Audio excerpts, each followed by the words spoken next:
Hi, everyone. Right now, a lot of people are asking themselves two big questions. Is AI coming from my job?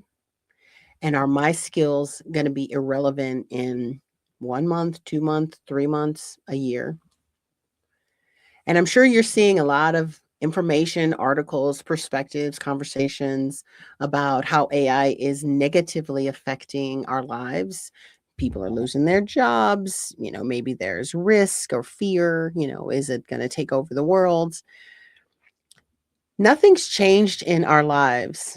30 years ago, when the commercial internet took the world by storm and America's Job Board was the first major internet website that came up online in 1995, people didn't know what was next then either. And there were tons of predictions. We had Y2K. There was all kinds of things that created not hysteria, but certainly uncertainty and possibly fear and apprehension. And AI is no different. Here's the one thing that we all know is true and has always been true is that we humans are the ones that innovate. And we do that by connecting together and creating real value together. And that's where the moolah comes from, right? And that's what makes a lot of this stuff happens. AI is really just part of that value chain. It's part of that evolution. It is the next big thing. And our opportunity as humans is to navigate, be dynamic, adaptive, creative, innovative, disruptive, and take advantage of this new thing that's available. And yep, we don't know what's coming. I can't promise you that, oh, it won't be bad. And I can't say that, your AI won't come from your job. But what I can say is you for sure can become radically strategic. You can definitely adapt. You can find the path forward. And that's what today is about. This episode kicks off a new series that I'm very excited to present to you guys, the AI Solution Launchpad with IBM.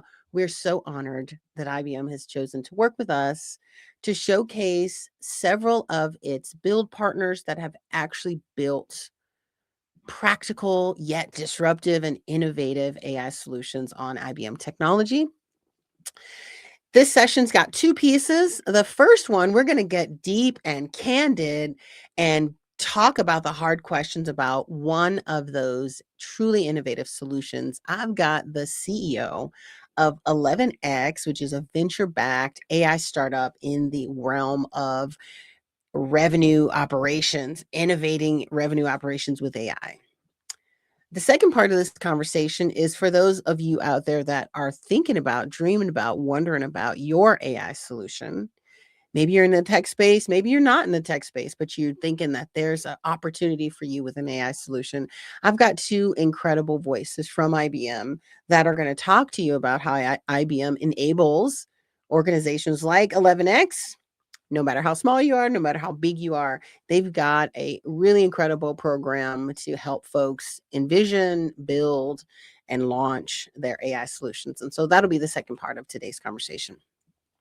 I'm Nicole Bernie Miller. You may or may not know me. I'm the CEO of Change 3, and our whole focus is really to bring clarity, to help you see all the signals, become radically strategic by activating your data, by understanding the trends, giving you insights based on real data and real perspectives, and at most to help you grow happily with peace and joy and love and goodness and kindness. So grab a beverage, take a breath, and let's start the countdown. We're kicking off the AI Solution Launchpad.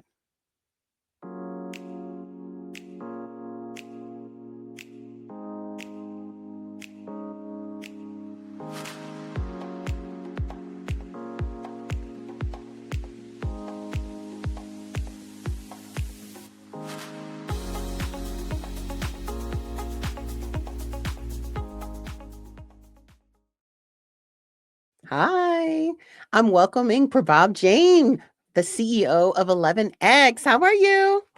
I'm doing well. Thank you for having me. Oh, it's my pleasure. I'm so excited to be talking to you. So, IBM, you are kicking off this series. They've selected you because I think your solution is so disruptive, but also enabling And so that intersection is really where I think people are going to get a lot of truth and understanding. So I've got 5 pretty tough questions for you, dear. I'll do my best. Okay, okay. I'm hoping we're gonna get through all of them. I want the nitty-gritty, take the gloves off, let's get into it. So, first question. Let me get my notes here. All right, let's set the table. Tell us a little bit about 11x before we dive in, and tell us how you envision the solution, how you got your venture, all that. Give me a little 30-second, 45-second, excitement. Awesome. No, I'm happy to do it. So I'm Prabhav. I'm the CEO here at 11x. You know, I've always been a technical founder. And back when I was a founder for my first startups right out of college, the hardest thing for me was selling, like learning how to scale my sales team. Right. And so this is a very personal problem that we're trying to solve. And what we're really trying to do at 11x is build this digital go-to-market workforce to accelerate growth for companies. The only reason we exist as a business is to help our customers grow faster, right? We've been pretty lucky to partner with a very large variety of customers across industries, geographies, and sizes. We work with Fortune 1000. We work with the fast-growing startups, kind of all across the board. Just name a few customers: Xerox, UST, Checker, BuildWith, QuestX, kind of all over the place. But these are great companies that are coming to us to help them grow faster. And so today we really focus on sales, marketing, growth, and RevOps teams. We work together with them to accelerate their top of funnel growth. So this includes creating, qualifying, and converting demand across every channel. Now, how do these digital workers create demand, right? Well, they can prospect leads, they can do intelligent account research, they can write hyper-personalized and targeted messaging across channels, they can pull context from your CRM. They're basically your co-pilot doing all of that menial work that you don't want to do, and they're automating that piece for you. On the flip side, they can also help you capture that demand. You have someone that's visiting your website, they're interested already, right? How do you capture that interest and convert that into a real revenue opportunity for your business, right? We have a chatbot that pops up, answers questions, does discovery, qualifies them, and if qualified, books a meeting with your sales team. Or if they, skip the chatbot, they go directly to contact sales, their phone starts ringing. It's our voice agent calling them back. Same thing, answering questions, discovery, qualification, and booking a meeting. The whole point is someone is at your front door, and all you have to do is let them in, right? So our agents are trying to get you those revenue opportunities as quickly as possible and get rid of all of that manual work to make humans, more human again. That's awesome. I mean, we all need 11x, right? So let's get into it. We've got some sales leaders in this discussion today. We've got some marketing leaders. We've got some tech providers.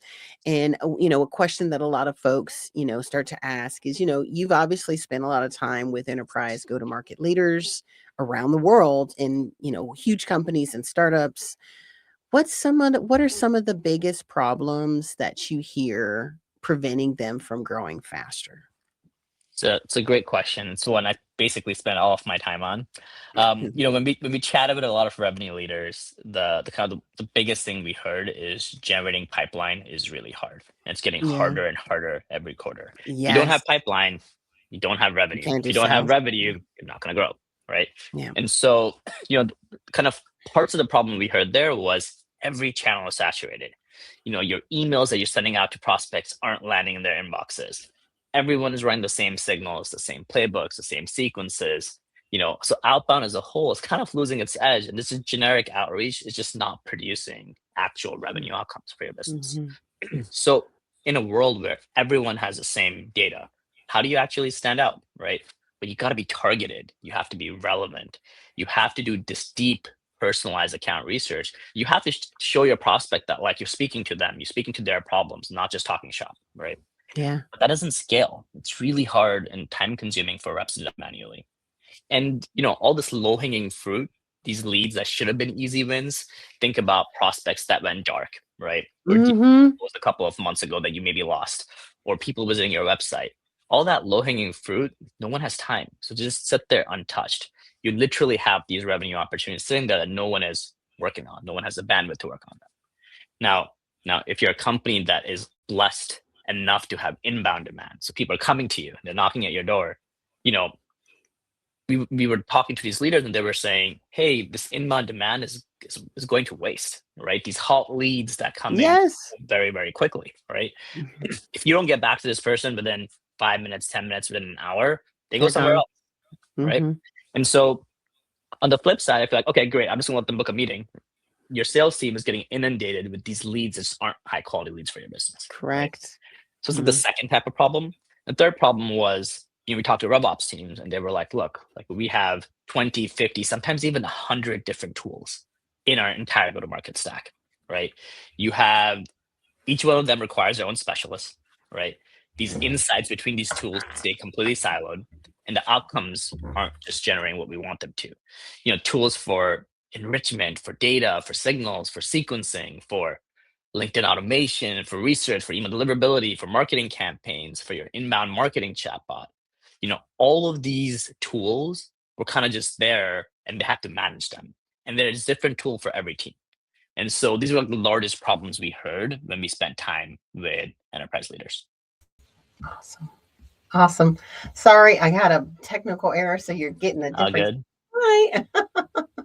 That's awesome. So, you know, leaders that are running these complex go-to-market organizations, they've got the board breathing down their neck, or they're investors or whatever. So the question is, okay, everything you said sounds amazing and it sounds cherry pie in the sky. Um, how should they actually try to deploy AI, especially with all the noise, right, in this space? Do they build? Do they buy? Is it easy to integrate a solution like 11x? Talk to us about the real deal of what's that next step to realize what you guys have done. Great question. Great question. So, I think there's way too much noise in this space, right? Way too much noise, but equal amounts of just fear, doubt, uncertainty, right? Every go to market leader is being pushed by their CEO, who's in turn being pushed by the board to hit these really ambitious revenue goals with fewer resources and use AI to make that happen, right? Every vendor is like, hey, we can do everything for you. Come work with us. So if you're a leader, it's harder and harder to figure out what you should actually do, right? When I talk to a lot of leaders, I say, look, here's your 5-step framework.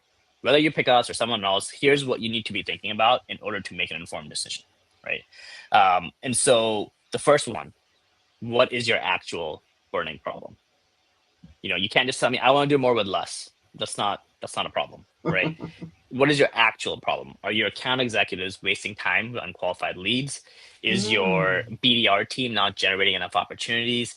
Is there low hanging pipeline you're not converting? Is there a freemium motion you're not able to extract enough folks to kind of convert to the premium tier? Is your email deliverability broken? Like, what's the actual problem? And you mhm. should know that, right? Define that, right? Yeah. Step two is, well, what does success look like? If this thing you implemented, this AI thing, worked perfectly, what would it actually move for your business? What would those KPIs actually be, right? So when you are 2 months, 3 months, 6 months into it, you can be like, is it working or not? Now you have an actual rubric to go after, right? Step three, who's gonna own it? If you don't have an owner, it's not going anywhere, right? So, and an owner cannot be your CRO or your CEO or your VP of sales. They don't have time, right? It has to be someone who is incentivized and has the autonomy to actually own these deployments. They have to be able to learn. They have to be able to fail. They have to be able to experiment. It's not going to work from day one, just like your best hire was not your best hire on day one, right? Um, Step four is just set the right expectations, right? Create that space for your team to figure out what types of campaigns, what types of strategies, what things AI is good at, what things AI is not good at. Teams like ours obviously will be on point to help, but you also have to create that space for your internal team. And the final piece is, you know your problem, you know your KPIs, you know your owner, you have the right expectations. Now the vendors you're kind of thinking of working with, make them show you that they can solve that actual problem. Ask them to show you how they will move that KPI, right? Vendors shouldn't be talking at high levels. Like, ask them to actually show you for your use cases what's going to happen, right? So they have a good idea of how this process will actually help.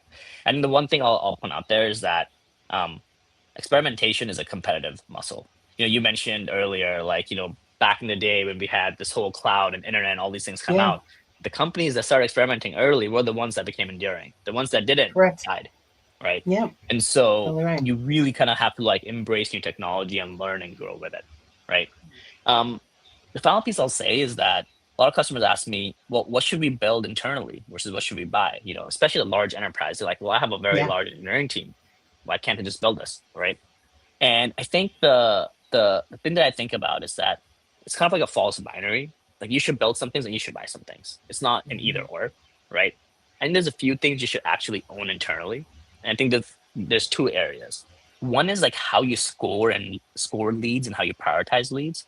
If you're a Fortune Mhm. 1000 company, you have decades and decades of experience about your customers, you know, what they actually need and what makes a good customer versus a bad customer. Like own that data, right? Own those models internally. That's proprietary information. On the flip side, all of that knowledge that you have, right, for enablement materials, case studies, competitive intel, um, the secret sauce behind your products and services, you should own that brain, is what I call it, right? If you Yeah. outsource, even if you outsource your arms and legs, don't outsource your brain, right? Yeah. Um, and so if you own those two pieces, they can work, you know, in the future with an army of agents, an army of vendors, an army of providers. So don't outsource the core stuff, outsource the execution because that's what other vendors will be very very good at. Cool. Oh my gosh. Oh my gosh. I'm about to throw a curveball at you. But everybody you see at the bottom of the screen, we're about to end the live stream portion of this, and we're going to focus the rest of Pravab's conversation and the discussion with Steffi and Shansha from IBM in the webinar. So if you haven't registered and you're watching us live, pop on over, scan the QR code, type in change3e.com/events upcoming, hyphen upcoming. You'll see this event. Just register. You'll get a code to access and you'll continue the conversation. Praval, baby, what you just talked about, right? First of all, what I think is amazing is, right, 20, 30 years ago, right, there was a disruptive company at the time that, automated sales, right? And we shall not mention the acronym, right? and but and it was a huge transformation of how go to market worked, right?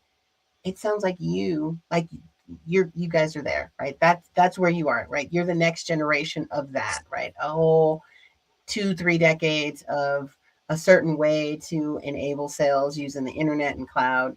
Now we've got the next, I think, big dog, right? That's Yep. going to innovate sales with AI. What I loved about what you just explained is it's not a tool, right? You don't go, oh, hey, sign up for a free trial and download an application, right? You really talked about a true decision design process that is hallmark to successful AI implementations. What's your use case? What's the business case? Who's the owner? Where's the accountability lie? What are your performance metrics? And what are you trying to achieve? Exactly. Exactly. Before we end the live stream, it sounds like you guys do a lot of consulting. Is that true? This isn't just software. This is like a whole, engagement. Does that sound right? So we try to view Combination. ourselves. It's a good Mm-hmm. question. You know, in the past, post internet, you had this entire SaaS era. You know, software as a Mm-hmm. service. I think now Yeah, we're kind of going back to kind of service as software, right? I love So because it. our actual digital workers, they do work, they deliver Mm-hmm. outcomes, right? Yeah. And so, but like I said, you're not going to see results on day one. You got to implement, you Mm-hmm. got to learn, you got to experiment, right? So we have a part of our company that helps customers Mm-hmm. deploy, learn how to actually use these agents and learn how to work with these agents, and then over time the customers become self-sufficient. I love it. I love it. All right, guys. This is the end of the live stream portion. Like I said, take a minute, pop on over. It'll take a couple seconds for you to get registered and to receive the details to access the webinar. Of course, when you access the webinar, you'll be able to ask questions post event. If you want to have a conversation with Prabhat or the ladies at IBM, you can also do that. So this will be your last chance. This is your last chance. If you're watching on the street, come on over into the webinar. 3, 2, 1. The live stream is ending, and we're going to be focused on the webinar. All right, guys.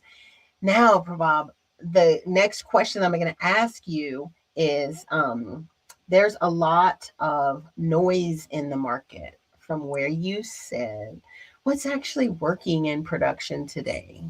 Like we've got vaporware, our buyers getting burned. Like, those are the ones that, really what people want to know. So give us some insight on Yeah, that. totally. And I think this is like the key question, right? Like what is Mm-hmm. actually working, what is not, what should I spend my time on? Mm-hmm. I think the right way to think about this is what are the use cases where these like digital workers or agents are uniquely well positioned to drive impact, right? In some of these cases, they're very well positioned, right? Even better than humans, right? So give you a couple of like quick examples. Hopefully, for folks in the audience, it helps them understand the breadth of what is possible, right?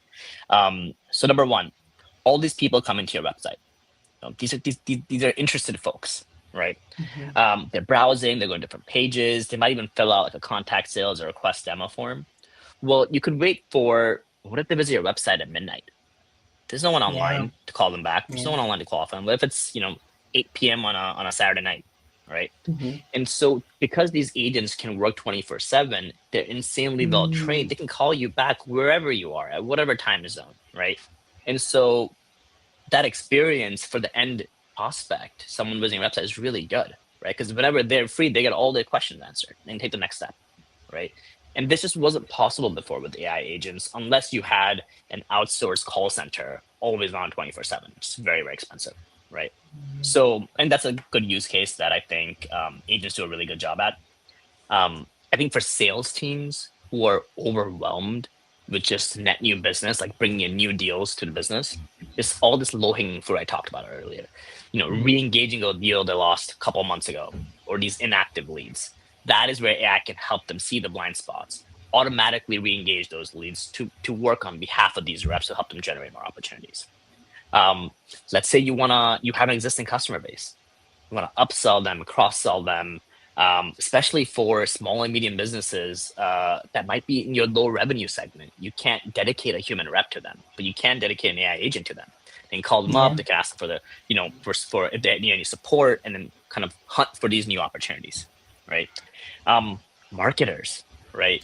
If you had infinite resources at your disposal, marketers would be able to reach out to everyone in their ideal customer profile one to one, right? This just wasn't possible before. In the past, you would have these generic sequence. I'm sure you've gotten a bunch of marketing emails, so have I, Yes. right? Yes. Right? Yes. They're like very generic, like based on your persona or your industry, you Yeah. get Oh, these yeah. large We're still sequences. guilty of it today. We're still guilty of it Correct. today. And guess Mm-hmm. what? They all go to spam. Like people aren't reading them. People Mm-hmm. aren't engaging with Mm-hmm. them, right? Mm-hmm. So what we do is we find that if we give marketers a way to do the personalized one-to-one marketing at scale, it's a game changer, Yeah. Yeah. right? Like, why should this prospect come visit your booth at the next conference? You can send Mm-hmm. them a generic kind of nurture sequencing. Oh, come visit our booth. Like, we're really cool. Like, come hang out with us, right? Or could Mm-hmm. speak to their needs and their interests, right? Something Mm-hmm. specific about their business. Um, and then I think underlying all of this is the enablement aspect. Like, how much time does it take for you to train your sales and your marketing and your growth teams to understand all your products and services and everything that you do? What if you launch a new feature, a new product? You train everyone for weeks and weeks and weeks, right? But if you train the agent once, it's trained across all of the agents, right? And so Amazing. that enablement becomes really, really, really good. And then, the flip side, you asked me like, okay, this is where it's working. Like, where's it not working? Or where are the kind Yeah. of things that would indicate to you that it's not a good fit? I think treating AI like it's plug and play, like it's this magical black box that will solve your Yeah. problems, it's not going to work, right? The Mm-hmm. same way you spent a lot of time onboarding your human reps, your human team members, you got to spend that same time. It's a different set of challenges, but the time is Mm-hmm. still the same, right? You got to onboard these folks, these agents into your team. Um, you have to buy when you diagnose the actual bottleneck, right? So I mentioned earlier, make sure you know what problem you're trying to solve, right? Yeah. So once you know that problem, then you can go and get these agents. Otherwise, you say, I've talked to a lot of leaders who are like, I have to double my revenue this year. Like, I'm just trying everything. I'm boiling the ocean. I'm trying hundreds of vendors. It's just not going to work, right? So Yes. that's that's always tricky. And the third thing is like really complex enterprise sales where you really need those relationships, you need those Yeah. human connections. Don't try to automate those things, right? Yeah. Always try to figure out where AI can be an actual enabler and deliver a much better customer experience as opposed to where you just again boiling the ocean. And so maybe I think at this point it might be interesting to show you guys a quick little demo to get an understanding of what's Yeah. possible with platforms, Yes. Yes. like 11x. All Please right, do. great. I am going to share my screen and Okay. let me know if this is visible. So 1 second. All right, can you all see this? Yes. Yes. Hey, perfect. So, we talked about a couple of our digital workers. We talked about our digital worker that creates demand and that captures demand. Mhm. So this is Yeah. Alice. We give our digital workers names. She helps you Okay. create demand. So the first thing you'll see here is this is the knowledge base. This is where you Okay. upload like the brain, all your PowerPoints and Okay. PDFs and recordings, any information that you have about your business, your case studies, your competitors, everything, right? And then you can go ahead and you can create these campaigns, right? And we have a ton of playbooks out of the box, or you can create your own custom campaign. Mhm. So things Mhm. like you're a marketer and you're trying to host an event, so you want to drive Mhm. signups to that event. Or maybe there's people visiting your website and you want to engage them and you want to de-anonymize them. Mhm. Maybe there's lost sales deals that you had 3 months ago that you want to revisit. Maybe there's inactive leads you want to revisit. Maybe someone did not show up to your event and you want to figure out how to recapture those things. So we've created all these Mhm. playbooks to make it easier for our customers, but you can always Mhm. go in and just create your own. So I'm going to show you a simple campaign that we created for this webinar. Let's say Awesome. you sell to services businesses, right? And you offer a solution. In this case, I'm acting as 11x, and we offer a solution that picks up the phone 24/7 very very quickly, right? And so I'm like, okay, I want to find these leaders of home service businesses in the U.S. that have received a negative review for no responses or a slow response to call in the Interesting. last 90 days. Mhm. Mhm. It's a Mhm. very specific type of thing I'm looking at. And so what our Mhm. agents actually do here is they'll break it down. Okay, so what is this person actually looking for? Well, some sort of leadership position. The employer is a home services business in the US and has received a Mhm. negative review in the last 90 days. And then our agents go and scour the internet looking for these things. And they actually come back with Interesting. real leads, right? So here you'll Mhm. see, Mhm. like, as an example, say this person's currently a VP of sales, real estate leader, company is a home warranty company located in Florida, and received a negative review that explicitly states the company did not respond, no further communication after multiple calls and emails, right? So Mhm. it's actually going and searching those things, giving you very high intent leads that your business can reach out to. Once you have the set of leads, the next thing you have to do is, well, what do I want to know about these folks? What research should I be doing? And a research agent, think of it like your own personal analyst that goes deep, right? It pulls stuff from your knowledge base that may be relevant, but it also goes and researches the internet. So in this case, it's like researching this person, their social presence, establishing the product problem fit, and it writes an entire research report. It's like, here's this person, here's their leadership Interesting. priorities, here's Mhm. their challenges, here's their strategic initiatives. This is reading everything. Think like news Yeah. articles, podcasts. It's just Mhm. scouring the internet. And the goal Mhm. after all of this is like, okay, how can us or 11x help address this specific company's challenges? So it's done all of this work for you in a matter of seconds, right? Wow. And then next step is, well, great. You know who you want to reach out to. You kind of have a sense of their business and what they do and how you can reach out to them. Well, how do you actually reach out? That's where the messaging comes in. And what we do here is we help you create these sequences. But this entire email sequence is personalized, right? There's no two emails that are the same. For example, like, hi, Tom, recent consumer reviews from February highlight customers waiting 8 days for urgent repairs and struggling to reach home serve reps, right? This was written by our AI specifically for this campaign, Mhm. Mhm. right? And so what you start seeing is, are you seeing my screen here for everything I just I showed? No, I'm just seeing there we go. Yes, now Oh, I can got it. see it. Okay, I didn't want to interrupt perfect. you. I was about to, so I'm glad that you cool. Perfect. So Yes. let me Mhm. spend a couple of seconds going back real quick. Yes, yes, yes. So Wow. this is the campaign where you just ask, Yep. find me these businesses. Our Yep. AI breaks it down, right, into each of the Wow. specific Yeah. criteria. It goes and searches. It tells you Wow. all the research it's doing, all the things it's Hmm. looking at and verifying. Hmm. Then you get to research, and it writes the entire Wow. research report. This is what I was talking about earlier. Yeah, that's what you were talking about earlier. Yes, And and the so, entire analyst. Go ahead. mhm. I was gonna say, so a salesperson would be interacting with this, right? Or a sales leader. This would be a BDR or somebody like that would be, you know. Typically what we see is this campaign you're creating is really kind of the template. right, is a template for what you want this Interesting. campaign to be The doing. So what you're marketer. telling, Yeah. exactly, what you're telling our agent is, here's the type of people I want to reach out to, right? Here's the type of Mhm. research I want to do on them.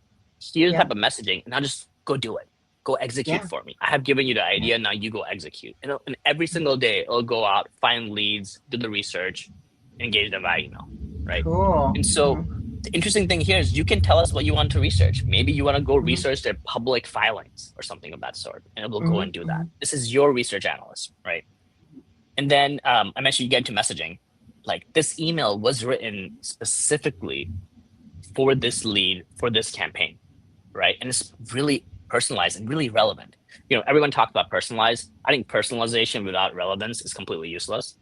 Like, hey, I just saw you stepped into your new role. Okay, great, but it's not adding any value to me, right? Yes. So this Yeah. is personalized but relevant. Saying like, hey, it seems like customers are waiting a lot of time to reach you guys. This contradicts your Interesting. public commitment. Let me help you, right? Mhm. All written by our agents are going in here doing a ton of work to Wow. verify the email structure, what the subject line should be, what the tone should be. Wow. And so in just a few minutes, you can set up this campaign, just hit run. And every day we'll go out, we'll find the leads that match this criteria. It will do research on them. It will write these messages. And if the lead replies, it will take over. It will respond. It will send them case studies, right? It will go back and forth until they're ready to book a meeting. And then the agent will send them a calendar link. So here you go, Wow. you book a meeting, right? So it end to end, from generating that interest all the way to booking a meeting. So this is Alice. This is the demand creation agent. We also Mhm. talked about demand capture. Someone is coming to your website. And so we just want to play a quick, this is our kind of voice agents. I want to play a quick call. One of our reps had with one of our agents. You can see the art of the possible. When I hit play here, let me know if you can I'll let hear you it. know. I'm gonna play it right here. So I'm gonna make sure you guys can see this, and I'm Mhm. gonna hit play. Okay, Hi, thank you for calling. This is Take Julian care. from 11X. you can hear it. Who am I speaking with? Yeah. Yeah, this is Mike. Hi, Mike. It's great to meet you. Thanks for taking my call. Is this a good time to chat for? Yeah, definitely. Really, what I was hoping to chat about was hoping for help with possibly replacing our contact center with an AI agent. That's really interesting, Mike. So you're looking to replace your entire contact center with AI. Can you tell me a bit more about what kinds of calls and interactions you're currently handling? Yeah, so today we handle about 20,000 inbound leads that our contact center engages with. A huge problem that we're having is the contact center, the members of the contact center team will frequently schedule meetings with prospects that are disqualified. How can I ensure that your agent wouldn't do the same thing? That's a great question, Mike. I actually excel at qualification. I use intelligent routing and can integrate with your CRM to ensure only qualified leads get meetings. What Do specific people ever have distrust speaking with an AI? That's a fair question. Some people do initially, but most find the experience surprisingly natural once they're in conversation. I'm designed to be helpful and transparent about being AI when asked. The key is delivering real value, like ensuring your team. So I will Super. pause there. But everything Super. here, all of this stuff, is entirely our AI agent, right? It sounds Super. quite natural, Sounds right? great. Yeah. And it's interesting. That's actually a member of our sales team whose voice we cloned for our Oh agent, right? wow. And Wow, that's so awesome. it's two members of our sales team talking back and forth to each other. Yeah. But Yeah. it's really great because you can kind of configure these agents to do whatever you want. The same Mhm. agent can be via chat. You can be chatting with it, you can be calling it, you can be texting it, you can be WhatsApping it. Mhm. Mhm. And so, I think what we really find is that, both these agents and working together, they're here to help you get more qualified revenue opportunities so that you can accelerate your growth. So hopefully a quick demo to show you That kind of was the art of what awesome. is possible.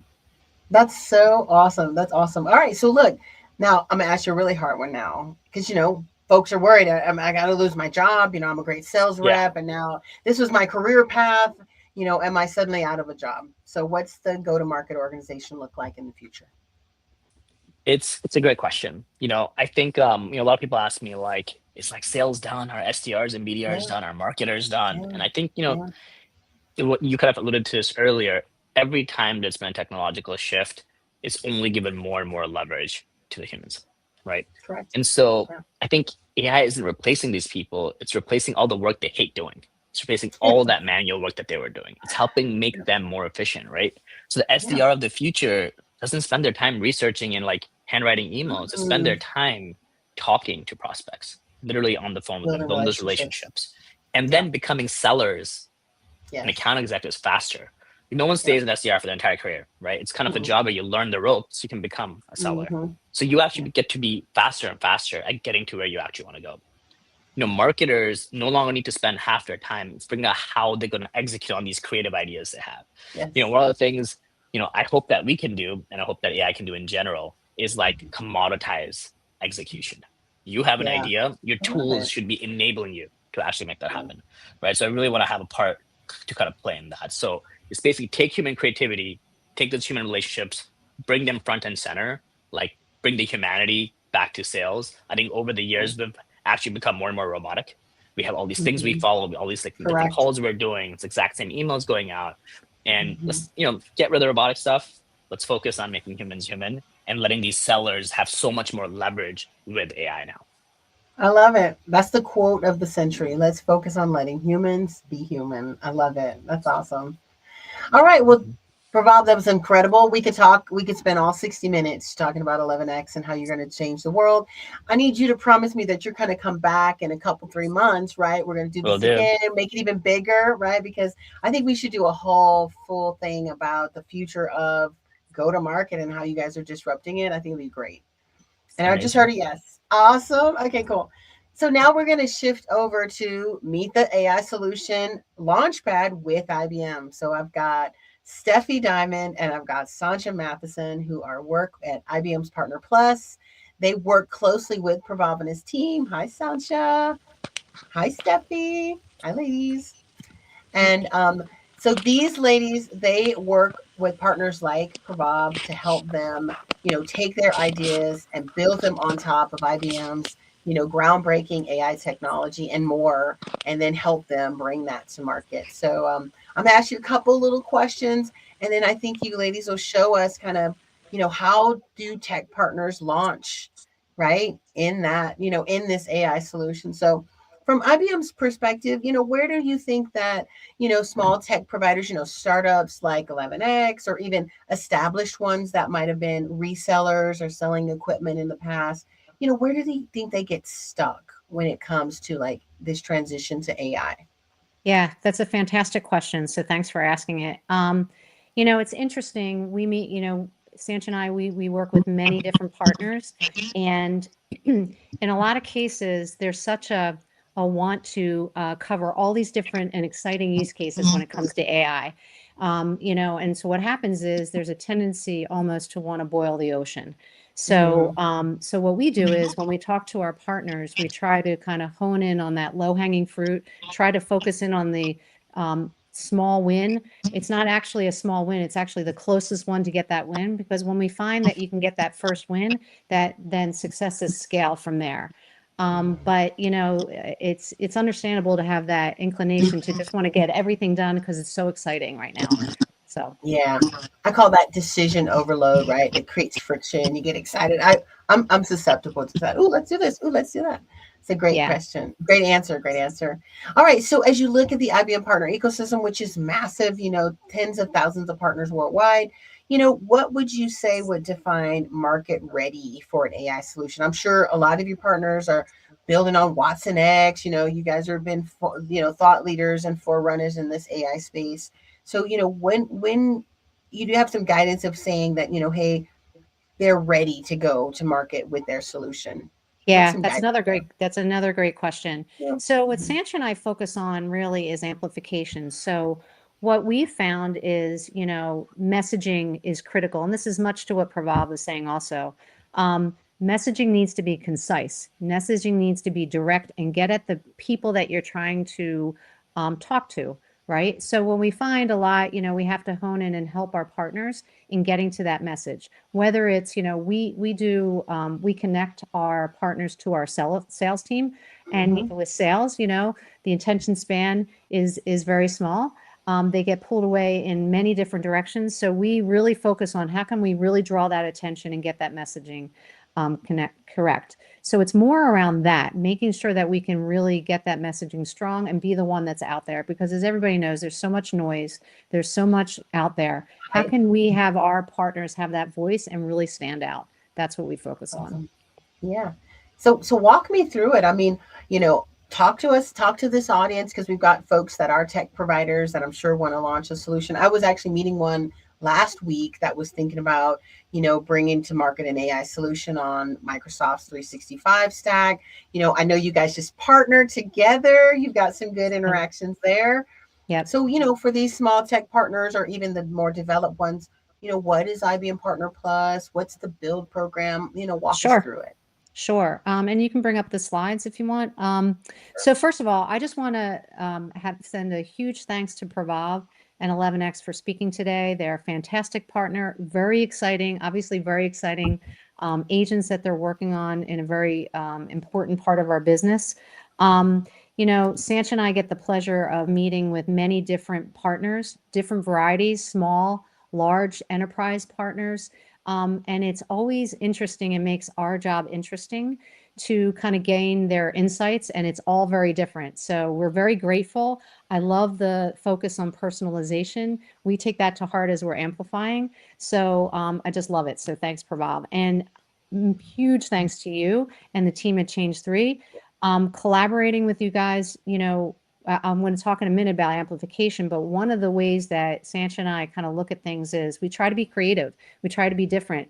You are different, and we appreciate you. This is one way that we can try to amplify our partners. So thank you very much.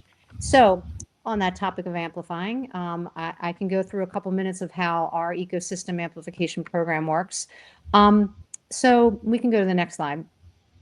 Simply put, our team really wants everyone to be talking about each and every one of our partners.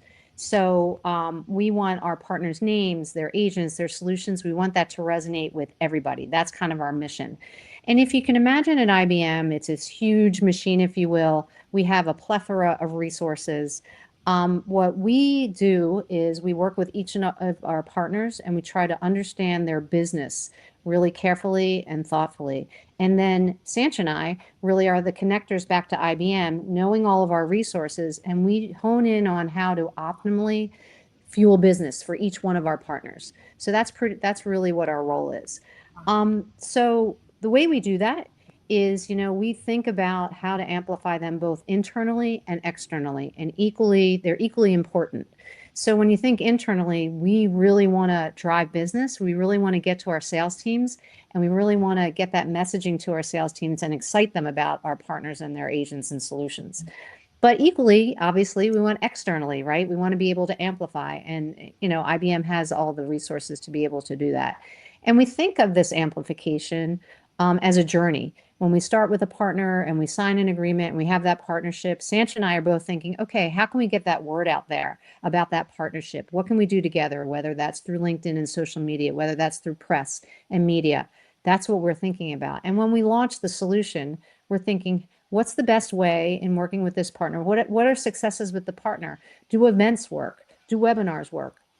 And then we work with that partner, and along with how they see successes, we kind of match that to how IBM can supplement that and work hand in hand. We do a lot of events together. We can come to events and allow our expertise. That's how we amplify. And then obviously the big gold is when we have our wins, when we have customer wins. So we've got a team of people that can write stories, and we do win wires to get our sales excited, our sales teams excited, so that they know, oh wow, look at all these successes from this partner, and look at these stories. So that's generally how we work. You can go to the next slide. So as we, there's many different ways that we can engage with our partners. These are just some of them. Speaking opportunities are pretty critical and high on the list for us. Our partners love it, and we obviously have the stage and the presence to broaden their reach. So many of our partners utilize events, for example, as a way of amplifying and fueling business. IBM is at a lot of events, and so we'll look at our partner and we'll say, hey, what events are we at together? And if we are, there's just an enormous number of opportunities that we can have, whether that's demoing or showcasing at our booth or vice versa at their booth. We can have client receptions. We can have them meet one-on-one with our executive team. If a partner has their own events, we can come to them with our SMEs or with our executives. So that's one way that we can do it. Case studies and partner stories, as I was mentioning, kind of the gold is around client references and client successes. We hone in on that. And we've got a team of writers that's just hungry for these kind of stories. So we provide that to our partners for free. When we have those client wins, we'll work with our client team and they'll write a story. It'll be a story that'll be approved by the client as well as the partner. And we get to amplify it. They get to amplify it. It's a free asset that we provide to our partners. The press and the media and social media are pretty obvious areas that we can hone in on. When we have, if our partners have LinkedIn amplifications, we look to internally to engage our IBMers to engage on those LinkedIn sites. And then we also can have our executive team engage, so that adds more amplification. So these are just some of the ways. And obviously with Change 3 and other ways, like I said before, we like to think of creative ways that we can broaden the reach, if you will. So you can go to the next slide. And, you know, just as a bonus for everybody that's here, that's tuned in, we'd love you to join our office hours. You can gain insights into, you know, different ways that we have best practices around go-to-market. We can do a deep dive. So we offer this as a way, if you want to take this QR code, we'd love to have you. Awesome, awesome, awesome. Back to you. Well, thank you so much. Well, actually, let's get everybody on the stage as we wrap up for any closing thoughts. And what a great discussion. Very exciting. I mean, I always want to be a partner. I'm like, I want to be an IBM partner too, right? And I want to use 11X. So Prabhat, I have a question for you. So, you know, I'm sure we have a lot of small companies, we have mid-sized companies, and we have enterprise customers. So, and I'd asked you this question before, but I need you to give the answer on the stage, right? So can anybody, you know, benefit from 11X? You know, because this is totally disruptive. It's not, you know, the solution we shall not name that you could just download for free, right? Or you could sign up for free and do a free trial. Like, can anybody just jump into 11X? Talk to us about that. Yeah, it's a great question. We typically end up working with kind of medium-sized companies as well as enterprises, right? Sure. The reason we don't spend as much time with small businesses is, you know, we think they're super valuable. It's just that our agents work best if you already have product market fit. Yeah. If you already know your audience that you're selling to, you already know what product positioning resonates, then we can really help them supercharge and scale. But you know, these agents are getting smarter and smarter, so we're noticing that we're able to offer our services to smaller and smaller customers, right? So I think very real future, you know, this year that kind of opens up for everyone. But right now we're still kind of focused on those larger customers that have mature go-to-market teams, know what their motions look like, and we kind of help them accelerate. But that's actually one of the reasons, you know, we partner with IBM is because, you know, the partner that you kind of pick is one of the most important questions and decisions that you make. And, you know, enterprise grade buyers, you know, when they think about a partner for agents, they think about three things, right? It's like, is it enterprise infrastructure? Do they have compliance? And is there a partner that can stand behind a deployment? And, you know, I don't think I have to speak for IBM, but their history is in the space is kind of insane. And so getting that trusted foundation for us to kind of help build our agents on was really, really valuable for us. So huge thank you to the team. Yes, absolutely. Maybe there's a partnership in the future coming for us, Prabhat. You know, we'll help the small 100%. business get on board it, right? Develop the maturity we build on your platform. I think that could be a good connection. Exactly. Well, guys, we're at the end of this discussion. I've got some closing thoughts. The first one is just thanks and gratitude to the ladies at IBM, Steffi and Sancha, and of course, Prabhat, with your innovative solution. Thank you all for joining us. I appreciate you guys giving us thanks. We're really honored to have you on our stage and to have you share your insight with our audience and to have that go into our intellectual property. Obviously, for everyone who has joined this program, who watched the stream, who signed up for the webinar, there's an opportunity for you to connect with Steffi and Sancha, and there's also an opportunity for you to connect to Prabhat. And the last thing is hold your ground, people. Don't worry. A lot's going to change. It's going to go fast. It's just going to get faster. Don't let that overwhelm you. It's like when you're learning how to surf. I learned how to surf years ago, right? And I never got good at it. But it's so scary and exciting, right? When you're out there on the board and then the wave comes and it throws you under the water and you're like, ah. But once you just calm yourself and you realize that that's actually part of the process, like Prabhat said, you're gonna fail, right? Try, play around, try stuff. Like that's the phase we're in, people. So don't worry, you've got a great innovative skill. Whatever happens next, you're gonna be ready for it. And thank you for joining us today on the AI Solution Launchpad with IBM. All right, guys, we'll see you next time. More to come. Have a great day.